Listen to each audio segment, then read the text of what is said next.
আসসালামু আলাইকুম। হ্যালো বন্ধুরা, H medicine and health tips থেকে সবাইকে জানাই স্বাগত। আজকে আপনাদের জানাবো মূত্র বা প্রস্রাব কাকে বলে। আমরা সবাই প্রস্রাব চিনি, কিন্তু অনেকেই জানি না এটা কাকে বলে। মূত্র বা প্রস্রাব ইংরেজিতে ইউরিন বলা হয়। নেফ্রন এর বিভিন্ন অংশের সক্রিয়তায় ফলে দেহের পক্ষে ক্ষতিকারক অথবা অপ্রয়োজনীয় জৈব ও অজৈব পদার্থ দিয়ে তৈরি স্বল্প অম্লধর্মী ও সামান্য হলুদ বা বর্ণহীন তরল তৈরি হয়ে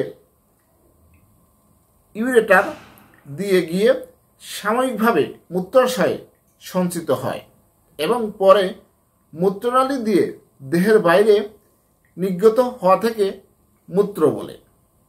হ্যালো বন্ধুরা, আমরা অনেকেই বিভিন্ন রকম এবং ইউরিন ইনফেকশন বা এরকম সমস্যায় দেখা দেয়। তাই অবশ্যই আমাদের ইউরিন ইনফেকশন অথবা এর প্রতিরোধের উপায় সম্পর্কে জানা প্রয়োজন। আমার এই সম্পর্কে ভিডিও বানানো আছে, আপনারা আমার চ্যানেলে গিয়ে এটি দেখে আসবেন, অবশ্যই উপকৃত হবেন। সবাই ভালো থাকবেন। আজকের মতো বিদায় নিচ্ছি। আল্লাহ হাফেজ।